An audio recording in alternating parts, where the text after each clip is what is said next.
Hello and welcome to a special edition of E-Expressions with the New Indian Express. I have with me four gentlemen who know exactly what was happening when India seemed to be not moving at all. They were the people who were sort of oiling the wheels and making India move against enormous odds and keeping the lifelines of India going. It's a particular pleasure for me to introduce all of them and my editorial director, Mr. Prabhu Chawla. Welcome.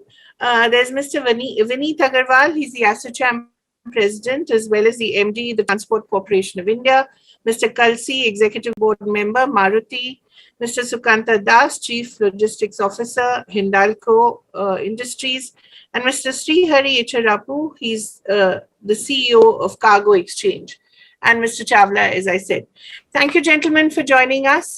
This is an industry that has seen an enormous growth in the last, 18 months. At least it's under enormous focus, and one of the few industries that seems to have survived the general slowdown in the economy. So, gentlemen, I'd like to begin with Mr. Agarwal, if I may, right away, and really talk about this new normal world that we're living in, and how does he see the growth for logistics service providers and warehouse service providers in this extremely challenging environment? Thank you, Kaveri. Thank you, Mr. Chawla. It's a pleasure to be here today. This is an exciting session because we're going to talk about a lot of areas related to logistics and essentially, as you rightly said, the wheels of the economy. Even during the pandemic and as we go through the pandemic, the most important source of real, I would say, comfort also, other than the medical fraternity, has been the fact that you are able to get everything to the medical fraternity or to your homes or to shops, etc. I think the fact that a lot of the service providers in the logistics space have really put up a brave front to go out during the peak, during the time in March, April last year, when no one really knew what was happening. But they braved it out in the front. They made deliveries to our homes, and they have really stood up as the COVID warriors of our country. So the fact is that there is a major disruption that's happening because of the pandemic, whether it is not just in the regular industries, but also in our industry, which is the logistics and supply chain industry. There is a shift towards omni-channel. For example, people not just buying from stores, but also from online commerce or going back to stores when lockdowns open. To the fact that supply chains are becoming a lot more domestic, or perhaps they want to reduce the kind of the pressure that used to be there. Nobody wants to lose sales. So which meant that companies have to change the way that they're looking at their inventory, for example. And also the fact that when you had issues with road transport, other modes of transport picked up, rail picked up, coastal shipping picked up. So these are far-reaching and dramatic changes that have started to happen because of the changes to industry, to the logistics industry as well. And all the service providers have gone through challenging times. Some of them continue to go through challenging times. But the opportunity, the fact that there is a growth that's in the inherent growth opportunity in India is massive. And that will drive this industry forward as well. Absolutely, Mr. Agarwal, you said it right, that, they were the silent, and all of you really were the silent heroes during this time. I mean, when people were so scared, of what was happening, we saw the logistics chain, the warehousing, institutions as well, doing their best to keep everything going. Mr. Kalsi, may I bring you in here and talk about the state of the logistics and supply chain in this post-pandemic world? How do you see it? And what really is happening to the global supply chain, specifically, I believe, due to the shortage of microchips? This pandemic, brought in new challenges, and at the same time, those challenges brought some new opportunities as well, because certain things we had to do under compulsion, which otherwise would have taken a longer time to actually adopt. And there were certain things which in the course of routine we followed. Now here the point was that the first phenomena that we observed was that from the government side there was a very fast response when the lockdowns were there and fleets were moving or they were allowed to move on road. And if there were any issues arising there during that time, we could immediately, get those issues resolved. That is one thing. And second thing is, when we talk about, say, global impact, then there were certain ports which were closed, and still there are certain ports which are closed. So there was huge congestion on these ports. Some of the ports, were totally closed. Some were operating partially. And also because of this, the containers were held up at various, locations. And as a result of this, there is a great shortage of containers even now. And what we are facing today is an increase in the freight rates of, say, sea shipments. Also, there are delays in terms of, say, movement of these cargoes from the sea routes. So this is one major challenge which we are facing post-pandemic. And also, one more thing I would like to say here is that consumer goods and retail market, this is almost, half of the size of total logistics market. Now, this got a big boost because, people were not allowed to move or they were not moving because of lockdowns. So movement of these goods was very, very important, particularly the consumer goods, even consumer durables, and the doorstep delivery, which led to, invent of, say, last minute, logistics movement. So there has been a boom in that as well. And I think moving forward, that is going to continue. And also it has generated, new avenues for employment of the people who are associated with these last mile deliveries.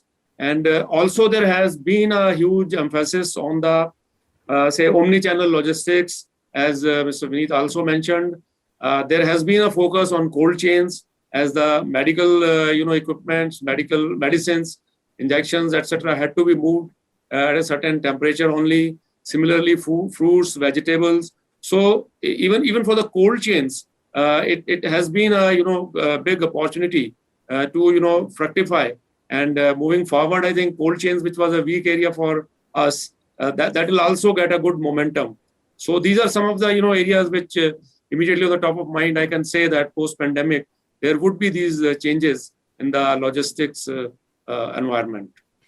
Absolutely. Mr. Das, may I bring you in here and talk about really just taking forward what Mr. Kalsi talked about, the rise in costs. You've seen that, and of course also the spread. The last mile connectivity also meant, going deeper into tier 2, tier 3 cities, where perhaps expansion had not taken place. And this not only meant huge opportunities in terms of employment, and which increasingly we'll also have to look at reskilling of people to take care of that, but also, as Mr. Kalsi said, the whole idea of the cold chain, which is quite an area of concern in India. How do you see the challenges as well as the opportunities? Well, I think in terms of our type of industry, which is metals and manufacturing, particularly, got impacted like any other industry during the pandemic. One, the demand side was because of the economy, and on the supply side, with suppliers shutting shop. But the biggest problem was that being a part of the continuous process industry, we keep our refineries and smelters running throughout. So which meant that we not only had to feed the basic raw materials to the factories, but also had to evacuate all the produce. Right. And that any which ways our factories, if you know, are remotely located, which are more nearer to near the mines. So any which way, it's a complex operation there. But with the lockdown in place, it became a logistical nightmare per se. So what did we do? On the supply side, we tried to diversify as well as localize our suppliers. And on the logistics side at Hindalco, we anyway use a variety of transport solutions. Like we have long distance conveyor belts, we have ropeways. Apart, these are internal to us, and then external, of course, the railways and the road network, apart from the coastal movement as well. So what we did during the pandemic was we continued to evaluate and utilize the best available modes. And we made maximum use of railways.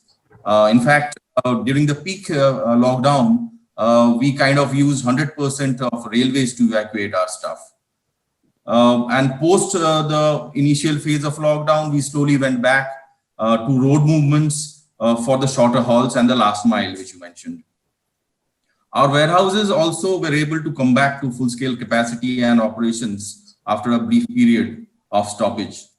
What we leveraged big time during this pandemic was our digital technologies, like the GPS, the IoTs of the world, to gain greater visibility, because that was the need of the hour. Also using our own logistics control tower, which we are able to analyze various insights in terms of performance and cost metrics, I would say. So while the external environment was tough, with operational challenges like movement restrictions and commercial challenges, like Mr. Kalsi mentioned about the shipping freights going up.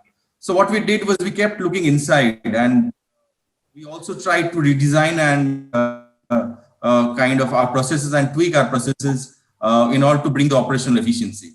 As we speak, we were able to reduce our spends on demurrages and detention to the score of 50 to 80%. But the biggest achievement, I would say, during that pandemic was to be able to ensure the seamless production across all our factories, and also achieve a higher amount of exports for us. Oh, really? That's a wonderful thing. How did you manage the exports, the transportation of the exports? So as I said, most of our factories, since they are located in the interiors, we had developed our own railway sidings for ourselves. Okay. So all exports are factory stuffed and moves to the ports directly by railway network. So that was taken care by the railways. And then on the ocean side, yes, in certain cases, we did have to pay higher freights, but then we were eventually able to evacuate those from the ports as well. Right. So that's marvelous. I think, opportunity in adversity is one of the greatest skills that allows businesses to repivot, actually re-energize themselves. So you seem to have done that really well. May I bring in Mr. Srihari Echarapu, because I think we're looking at technological innovations and Cargo Exchange seems to specialize in them. What really were the innovations that you were able to bring about that you're particularly delighted about in a very difficult time? Thank you, ma'am. I just want to speak about because as Mr. Das and Mr. Kalsi and Mr. Agarwal has mentioned, the industry was going through tough times actually. Right. And there was a huge pending digital disruption which was pending since long time in logistic industry. Whereas banking, insurance, every other sector were able to adopt, whereas logistic industry it took some time. Why is that? Sorry, if I may ask. It was like the age-old traditional ERPs the companies were using, and there were more dependency on the people. The digital disruption didn't happen to much scale like 2015. The whole disruption started around 2015, and the digital solutions started picked up, and especially like major clusters like digital LSP started coming up in the industry, like robotic warehouse automation started for smart picking and storage solutions. Next gen asset management solutions started coming up with respect to IoT, control tower solutions, or the data analytics for better decision making with respect to predictive and prescriptive analysis, right? So those kind of things has started the disruption in this particular industry. And it was about to disrupt, but at the same time, COVID also came. And it actually accelerated the whole process, like maybe 2 to 3 years faster than what it was expected here. So I'll tell like one of the example is saying that in terms of digital transformation. So we were like working with Government of India for oxygen digital tracking system during the second wave of this COVID-19 actually during the month of April to June actually. Right. So all of the sudden what happened, the spike happened from movement of oxygen happened from 900 metric ton to 9,000 metric ton. And this scale has to be managed. And Right. without digital solution, the scale cannot be managed actually. Right. So that's where Carve Exchange actually has provided a complete transformation with our advisory solutions as well as our technology solutions. So we aggregated, we put a hyper agile methodology, and we aggregated all our microservices, and we are able to like pull the tracking of means the optimization of routes and allocation of oxygen to various states, and then how actually the oxygen moves from point A to point B with the real-time tracking. So this actually helped, and within 5 days. Sorry, if I may just interrupt here. With whom did you coordinate in the government specifically? Was there a task force for this? Yes, there was an Empowered Group 2, which was under Ministry of Road Transport Highways and Ministry of Electronics and Information Technology. Okay. So they were telling you where there were extreme shortages and you were able to pivot the supply to those areas. Absolutely. So the allocation is to come from their end, and we used to like move the trucks wherever required, because at that time the trucks are moving very sporadic, like some trucks are moving by train, some are coming back by airplane, and the things has to be properly structured. So everything was tracked, and 100% we brought it online using digital transformation within like 5 days for them. Right. But of course, there was still so much of a gap in the supply. Absolutely. So we were doing for the liquid oxygen. So again, we need to like plan for the at a cylinder level also actually. This right. So now can that same technology also be used to ensure that the vaccine goes to the last man or last woman standing in India? Absolutely. So that is the whole idea. So including like the cold chain solution, which will move the vaccine right from the production center to the distribution centers, like the major hospitals, and to the last mile of that particular thing. Everything can be traced. Even like solutions like blockchain has come up, which can record each and every step, what is the temperature the vaccine has been maintained and what temperature it has been given just before it has been given to a resource actually. Can we ask you to hazard a guess by when do you think India will be vaccinated, most adult Indians? It's like tough question for us, but yeah, definitely from a logistic perspective, we are ready. Right. You're ready. What is the kind of numbers that we're looking at? In a day, how many vaccines can you get across to the whole of India, shall we say? We can easily move with the current infrastructure, with the current cold chain availability and the current tracking, the current digital solutions we have, we can easily do 10 to 15 millions of vaccines in a day actually. Right. Wow. And how many are you doing currently? Maybe around 2 million. Okay. So there's that much of capacity that's been created in the ecosystem. Right. Exactly. Right. Right. Actually, let me clear. Because 2 million is saying they are carrying the vaccine, but we are injecting much more than that. It means there are other agencies involved in supplying this vaccines to other agencies. But we are giving almost 4 million vaccines, more than 4 million every day. So there must be some other supplementary or additional facility being created, is it? It can be a direct movement also might be happening. So that can be one of the chances. You mean direct movement from the vaccine supplier to the vaccinated? To the directly procurement to the hospitals actually. Okay. Private hospitals must be private hospitals. Right. Yeah, but they need the same kind of equipment, even the transport, everything. Yes. Cold chain, everything requires the same quality, which has to be delivered to the private hospitals as well. Absolutely. So it is the same process, but might be like by different people, actually, different places. Right. I'll go back to, because this is a very interesting subject. Exactly. And warehousing. Yeah. I have not been able to figure out as a student of economics and teacher of economics. What does we include in terms of logistics? Can somebody explain to me when you say logistics, what does it include? how many items, how many institutions, how many whatever, anybody can explain to me that then we can discuss where the lacking, where the connectivity between various things are lacking. What do you increase in logistics? Warehousing, I know there is boundary wall, there are walls, and there is everything else. But logistics doesn't have a geographical or any defined architecture. So perhaps Mr. Agarwal can take that question.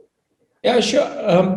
So logistics, the components of logistics, as Mr. Shah was asking, the components is basically transportation. So there could be all modes of transport: road, rail, air, sea, and even pipelines for that matter, or conveyors, as Mr. Das just mentioned. These are all modes of transportation. That is the bulk of what constitutes logistics. Then there is warehousing costs. There is handling costs. Handling is a big part.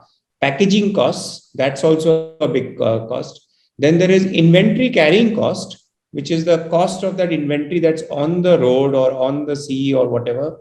And then there is the wastage that is there in the system, the losses that happen. So broadly, these are what components of logistics, as we call them, from a technical term. Mr. Cost, I'm not looking at the cost. I'm looking at the activities involved, the action involved. You see, from the steaming boilers to the cold chain, the supply of products and whatever you want to sell. There are so many activities, as you have well defined, that one has to take from the factory to the trucker to the mobility from one station to another, from road to port, from airport to again road. These are various things involved. I really admire all of you that during the pandemic, the supply chain was not broken to that extent what was expected. India being a developing country, I think you are the invisible heroes which have been delivered, because we never felt shortage of anything. There are shortages, obviously, but obviously this I was trying to understand the logistics involved. Therefore, all of us were well connected. I don't know how, who were the invisible hand or power who were connecting. Because I remember, I'm going to Mr. Kalsi now, TCI must be older than me, but can't be, because ever since I've started journalism, I've heard TCI name. They must be owning trucks. How many trucks they own, I don't know now. But it's a famous name, household name, Transport Corporation of India. But Maruti, because I know, because invention is must in a logistic architecture.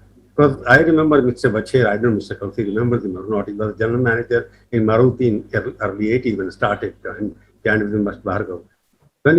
When I was Express editor at that time, he showed me a picture of a trawler. I asked him, Bashir, what are you doing? He said, now I'm going to transfer my Maruti car, 12 cars in one trawler, big trawler. Before that, India, we had never seen those kind of trucks carrying big cars in a way. So that was part of the logistic upgradation at that time. The similar thing must happen. Even TCI must have done something connecting drivers and truckers so they can track it down. So you have to train them, track them, and therefore the deliveries happen.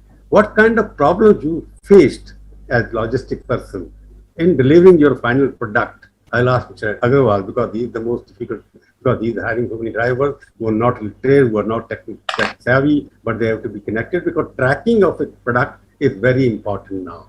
When it moves from one station to another, tracking is much more important. Similarly, Mr. Kalsi is supplying over 2 lakh cars a month, or more than, not 2 lakh, 1 million cars almost going there. So how they track this? How you have made it so successful so far, and what are the difficulties you are still facing? So I think I'll take your question in a different manner. I think tracking is one of the things. The importance of logistics is to get the right product at the right place, at the right price, at the right time, and at the right quantity. So this is what is the objective of logistics. Now, which would mean that there are lots of things that one needs to do to ensure that that happens, which includes the fact that there has to be a proper tracking. But notwithstanding, there are a lot of challenges also, and you highlighted one of them was the availability of drivers. The infrastructure in our country still requires a lot of work. For example, we did a study with IIM Calcutta about 5-6 years ago, where we found that the average speed of a truck was about 38-40 kilometers per hour. Yes. So this really needs to go up. The modal mix in our country, it is 63% of our cargo moves by road today, which actually results in a very high cost for the product. Whereas in a place like China, it's only about 25-30% that moves by road. So again, in terms of challenges, there are numerous challenges from an operational perspective, from a national competitiveness perspective, and definitely from the product requirement perspectives, where if you see something like, you'll see most cargo being handled through the head load. People are carrying the cargo.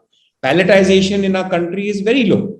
Containerization is very low. So these are things that will evolve, and they started to evolve also in the last decade or so, that will ensure that the logistics in our country becomes more competitive.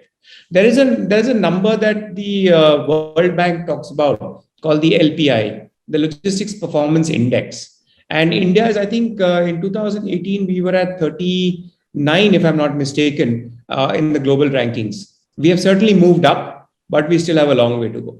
Yeah. Mr. Kalsi, if you could respond. Yeah, sorry. I think Mr. Chawla mentioned it very rightly. When we started our organization, in fact, I am associated with this company now almost for 37 years, ever since we started in 1983. So that was the time when we decided that we will deliver our cars in the factory fresh condition to our customers. So that's how the concept of carrying cars by trucks and trailers was envisaged by our top management at that point of time.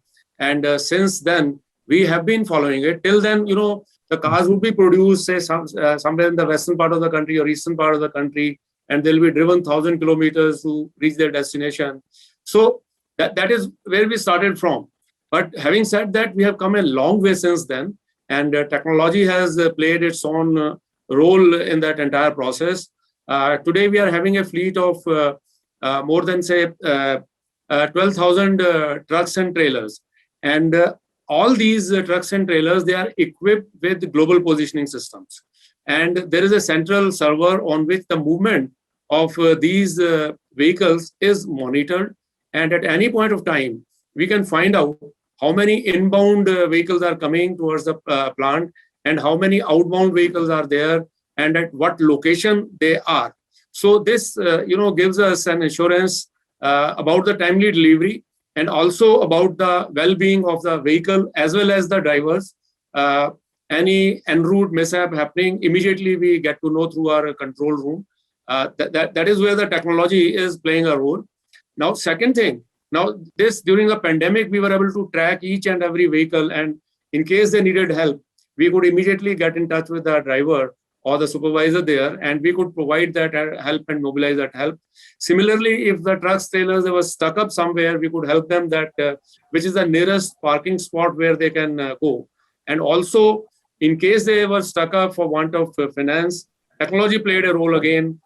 Through, this thing, e-transfer of money, we could help those fellows. So that's what happened during the pandemic. Having said that, this is about the vehicles. Likewise, we were also moving our components. Today, we have 75,000 unique part numbers for our 25 models. And our target is that anywhere in the country, a vehicle should not go off-road for more than, say, 48 hours for want of a part. So we were able to meet those commitments even during the pandemic time. And thanks to our logistics partners there, and thanks to the technology platforms that we could create in advance, that helped us. Likewise, we have inbound logistics for our tools, for our raw material, consumables. For that also, there was a similar kind of a tracking system. And we were able to manage our supply chain in a very seamless manner. Then there were staggered lockdowns at various places, considering the fact that our components come from all parts of the country. Sometimes in Pune, Pimpri, Chinchwad, there was a lockdown, and rest of the country it was not.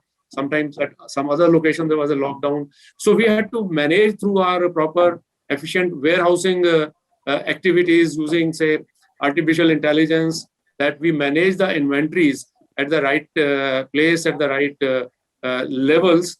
And during pandemic, we had to review that entire process, and wherever this kind of problems were there, we had to create small warehouses around our plant so that we retain and maintain a buffer in case of any mishap or any, say, long lockdown happens at the supplier end. Then we are able to manage that. So it was a fairly complex process, but with the help of technology and our, say, efficient logistics partners, we were able to manage that very well, I would like to say.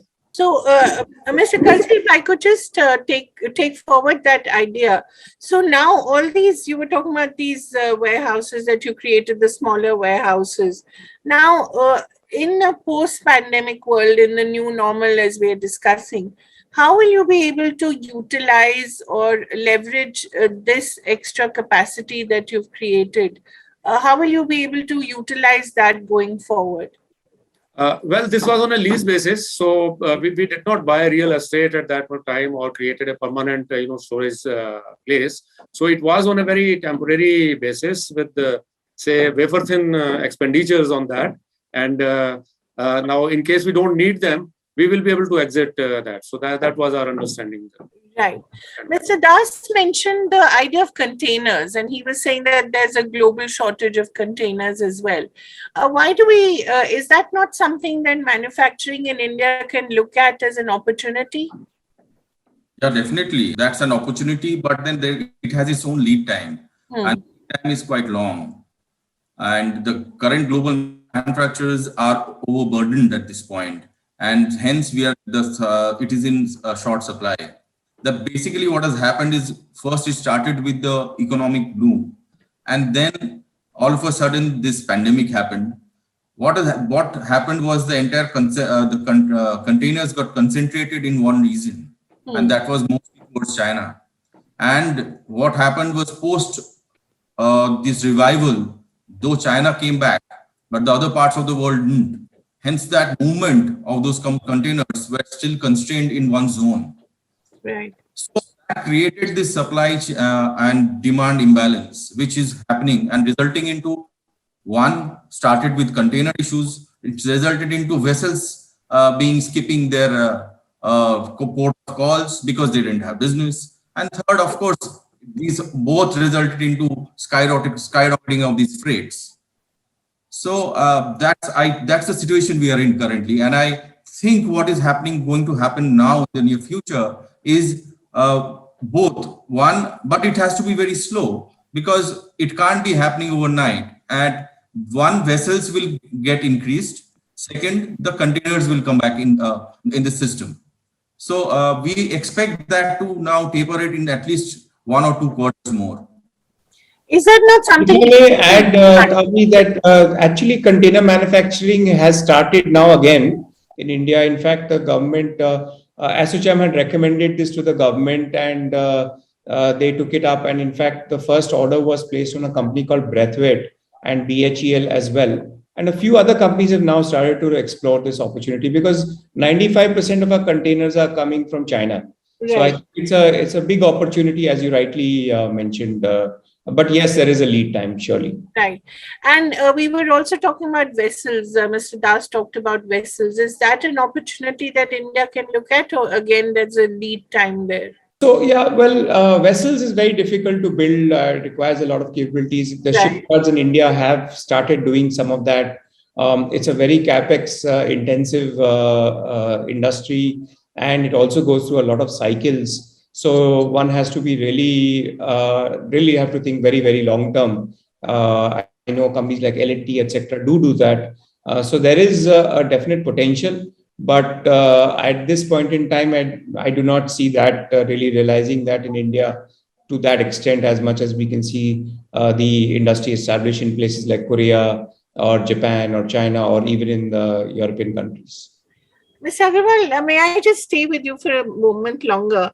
And, the figure that you mentioned is quite fascinating, that 63% of the load in India is still by road. And in China, when you look at it's 25%. So, for so long, we've heard about inland waterways, and we've been hearing that, this will finally take off. What are the things that you feel can take the load off road in India? The one which the network is already created, the capacity just needs to be channeled properly, is railways. We have amongst the best networks in the world with the railways. We have a lot of wagons and so on and so forth, except they need to be available at the right time at the right place. So that's one sector that can really take that burden off the roads towards rail. And then subsequently, the coastal shipping, India has a massive coastline, but the development of coastal shipping has been quite weak again in the last. Now, of course, it has started developing more and more. And inland waterways is a little far out, I think. It's got a lot of limitations at this point. So I would think that if the government's focus or even companies' focus are on these two areas, the railways as well as the sea coastal side, we should ease the burden from the roads. Right. Let me go back in history, because when I spoke to P.G. Sethi when he was there in 1980, and the railway minister Pandey at that time I think railway was carrying much more than what road transport was carrying. It was the reverse, I think. And they told us, okay, we must develop the road transport, therefore take off the railway. But now we are going reverse now. Am I right, Mr. Agarwal? Actually, no, sir. It was railways never got to that stage, but they were around the 40-50% range. Correct. 50%. In the 60s, 70s, you're right. Yeah. Yeah. So they wanted, because the rail has not grown as much as the road transport has gone in terms of vehicle production, in terms of whatever you look at it. The road transport has grown faster, but in a developing economy, as you rightly pointed out, cost of road transport is much higher than the railways. And that is what is looking forward, therefore. And the coastal, we have a coastal from Gujarat going upward to West Bengal and whatever. We could have used the coastal area, movement of factories are around these areas only, and they could have moved from this place to and waterways could have been developed. What I want to say now, if you are saying on the basis of LPI, you are number 39 at the moment, and we have to move up. I would request all of you to give me a suggestion so that we can record that. What are the 5 different things? What are the difficulties you are facing? And if I have to go up, what the government and all of you need at this moment, that you can go up in the next 5 years from 39 to somewhere else? What should be the target? Mr. Kalsi or Mr. Anybody can take that question. First thing is that, there is a focus on multimodal logistics. And here the first thing that comes to our mind is, encouraging railways more than the road travel, because it is green, number one, causes less pollution. Number two, it is supposed to be faster because the movement has to be, seamless. And number three, it reduces huge congestion that is occurring on our roads and reduces the accidents as well. So here we have a, concern that number one, that the speed of the cargo that travels by road is relatively much slower. Now in Japan, I have seen there are exclusive tracks on which the goods trains go on moving without any stops en route. So from point A to B, between passenger train and goods train, if we consider, the goods train reaches faster, reaches in lesser time, while India, the phenomena is reverse. Here, goods train is made to stop even for 8 hours. Mr. Kalsi, we have been talking about a freight corridor for the last 20 years. I think. Yeah. Mr. Amitabh Kant got into central government because he was known to be expert on freight corridors. I don't know what happened to those freight corridors for which he was made the CEO. I don't know whether it started or not. That's right. Anyway, you are right that we have been moving very slow on the freight corridor. We are all eagerly waiting for that, sir. So you will read after that. And second thing, from our auto perspective, I would like to say that railways have to create huge auto handling terminals, at the loading point and at the destination point. Nevertheless, the action has started in that direction, and we were, doing about 8% vehicle transportation by railways earlier. And in a span of just 3 years, it is 15%. And over next 3 years, we intend to go to 30% by railways. But biggest concern as of now is lack of infrastructure at the loading and destination points. So that infrastructure is very important. And then, of course, the speed. Second point is about, alternate system of, waterways. Now, waterways, again, similar problem of infrastructure comes. Then the dredging of the rivers is very important. The ships which will be deployed, they may not get that kind of a draft there, that kind of, water depth. That's another problem. And then loading, unloading points, again, We Okay. would need infrastructure to park the vehicles in a safe manner and also to unload the vehicles. And again, say safety of the vehicles will be very important in those areas. Likewise, say we have a huge coastline. Now, if the manufacturing plants are, say, located along the coastline, then from, say, one side to another side, that movement may be possible. But again, it has to be supported by, say, proper infrastructure. Now, think of a situation of a company like Maruti where we produce the vehicles at Gurgaon. Now, suppose we take it to the port. So that has to be by road.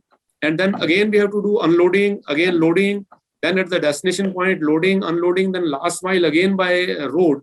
So the handling of the vehicles at so many places leads to problems. Some dents, some scratches, safety. You are going to near the port in Gujarat now. Yes. So once that comes, certainly things would be, this thing maybe a little more smooth. But these are some of the challenges. Likewise, we have to make our road transport more user-friendly. Today, the drivers, when they, take the cargoes, take the vehicles or components, they are the most harassed lot on the road. Right. They are harassed at the borders. They are harassed en route by various enforcing agencies. So even if everything is, they are meeting all the requirements, still, inspectorate finds some problem or the other to, this thing, put heavy penalties on them. Then cross-border movement from state to state. There are delays, vehicles are held up there. Different states have different entry taxes, which are, causing problems. Now, when we travel in Europe, we don't even get to know when we move from one country to another country. Now, here within our own country, we are stopped, at every state border.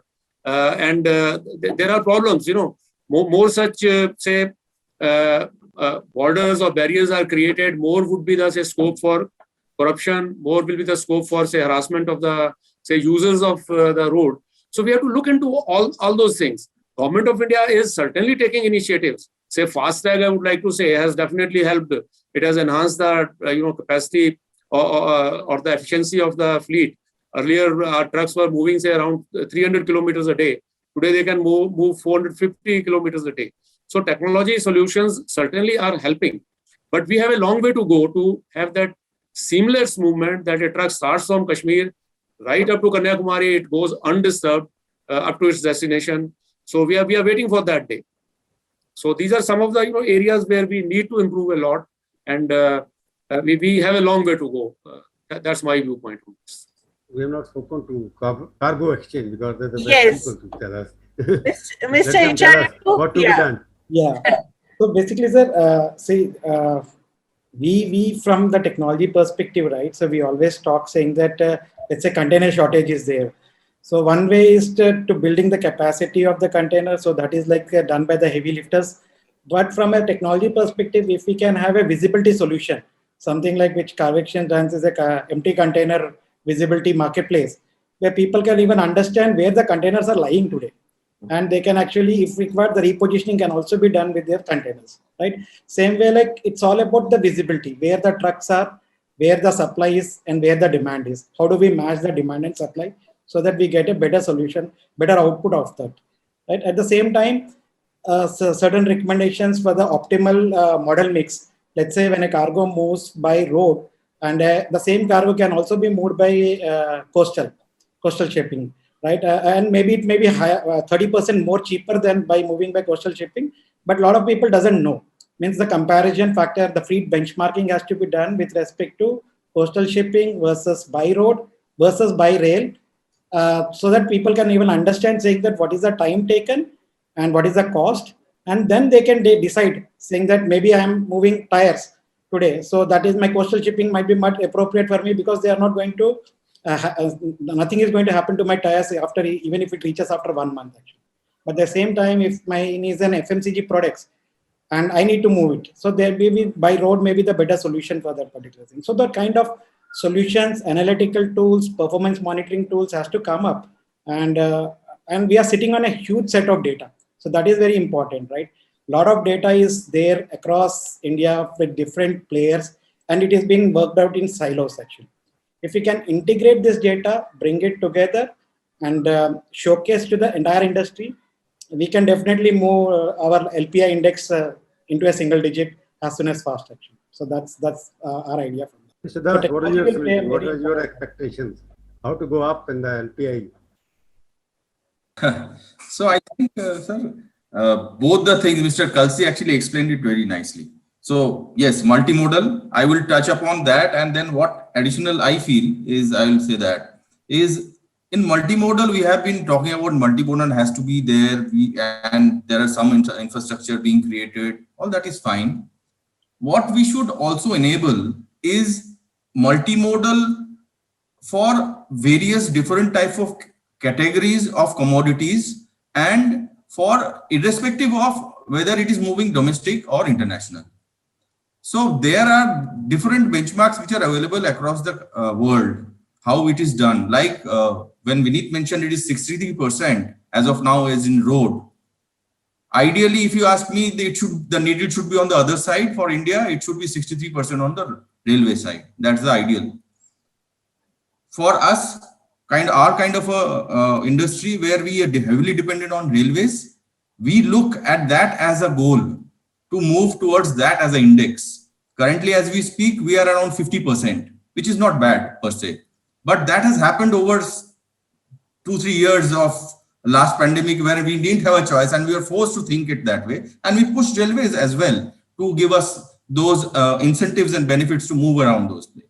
So I think that incentivization is very important. How do you make a person utilize that space in terms of that mode?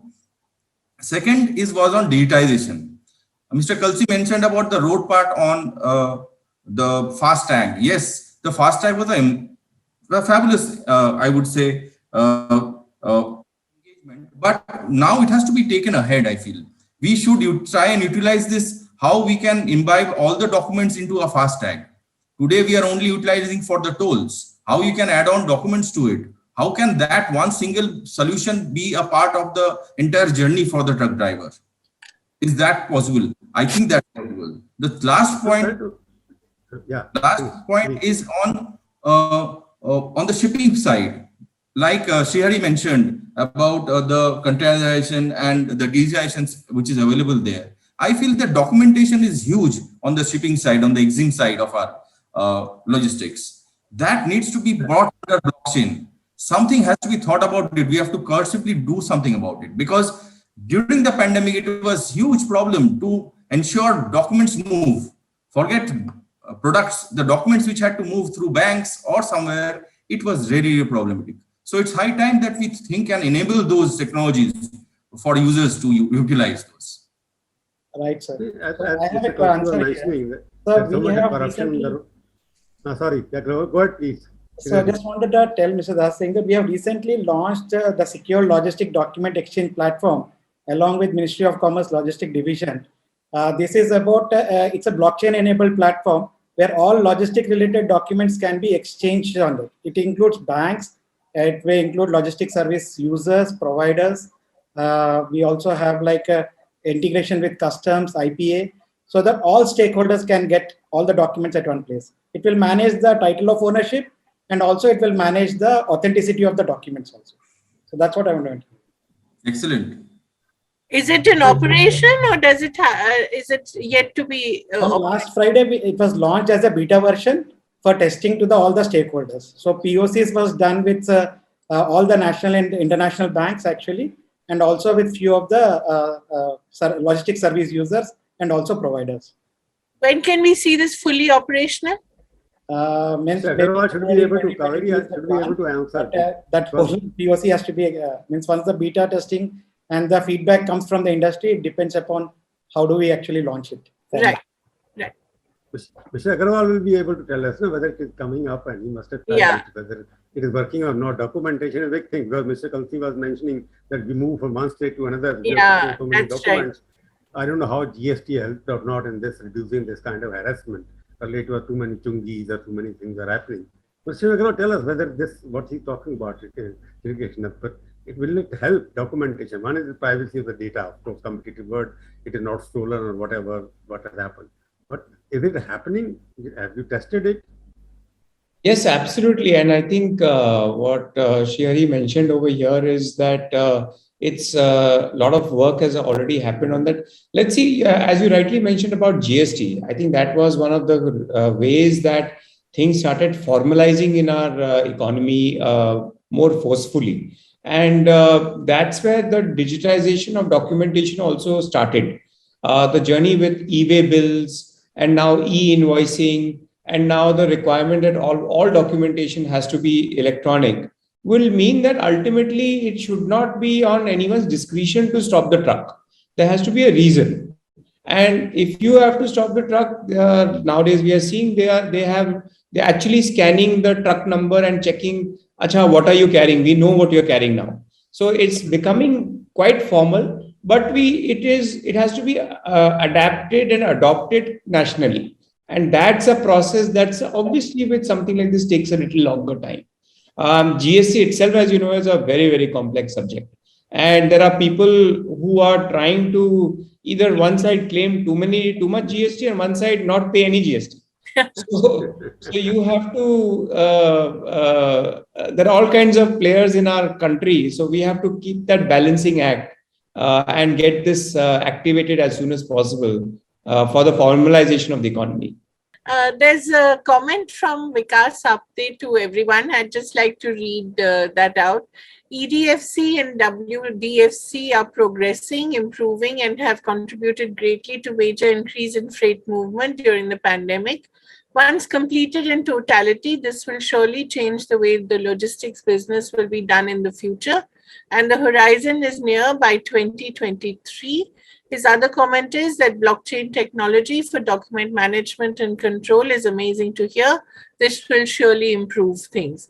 Any comments on the first comment on EDFC and WDFC and how it's progressing, Mr. Agarwal?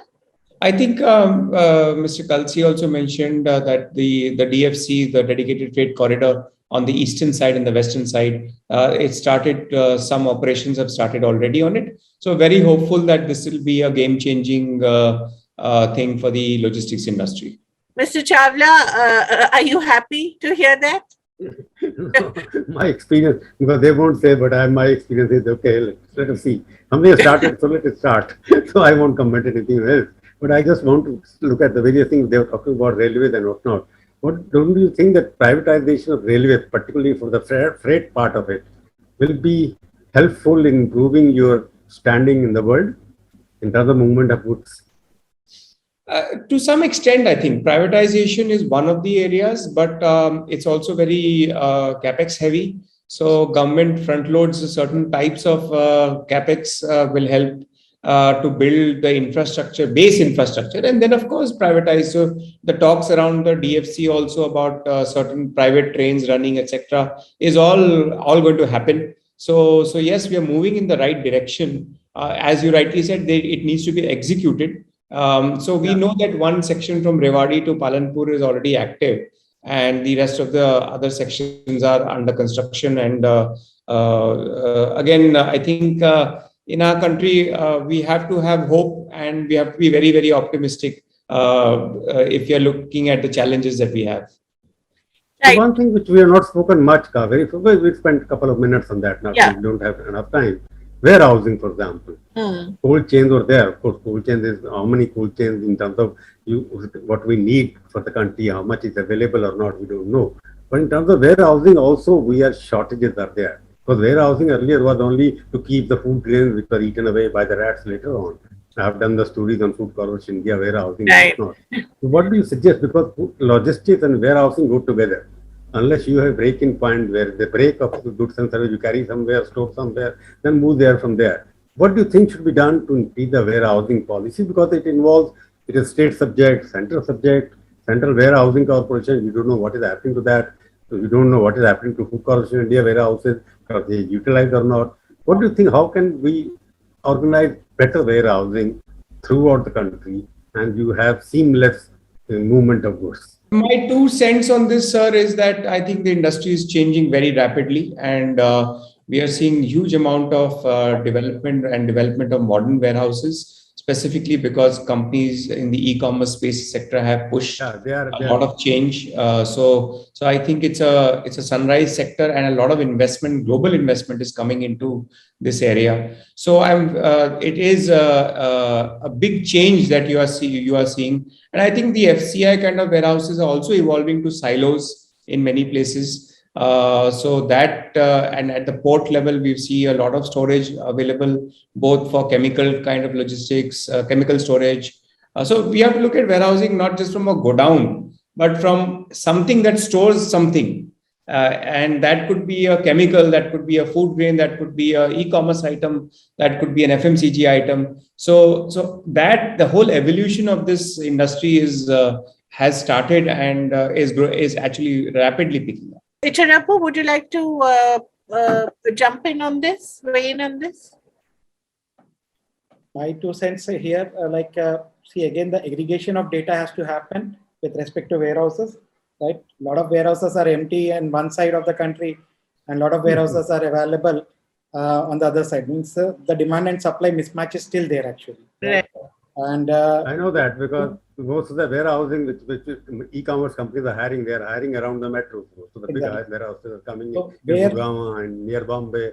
They are not anywhere in the rural areas or set places, because they are also going by the demand, where the demand is, and they can move the services. Right. The equitable distribution of logistics and warehouses is also required in India. I think we need to move closer to the usage points. So from centralized warehousing to, say, decentralized, where the actual use is. So that is very important, and we have to move beyond these, major, say, 10 to 12 cities, go closer to, say, tier 2, tier 3 cities. And it will also not only, say, speed up the time of response, it will also lead to efficient management of those stores.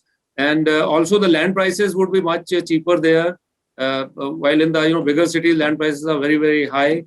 And then suppose we are producing, say, vegetables, fruits, then cold chains can be closer to those farms where they produce it, store it, and then go on distributing it as and when required.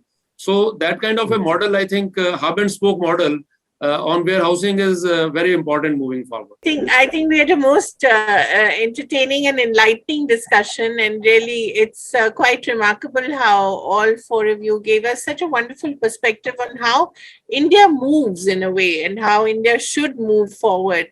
So thank you, gentlemen, for being with us, and all the very best. You're also the silent heroes of this pandemic, and going forward in the new normal, I hope a lot more attention is paid to this area. Thank you, Mr. Agarwal. Thank you, Mr. Das. Thank you, Mr. Srihari. Thank you, Mr. Kalsi. Thank you, Mr. Chawla. Thank you very much. Thank you, Thank you, all of you. Thank you. Thank you so much. Thank you. Bye.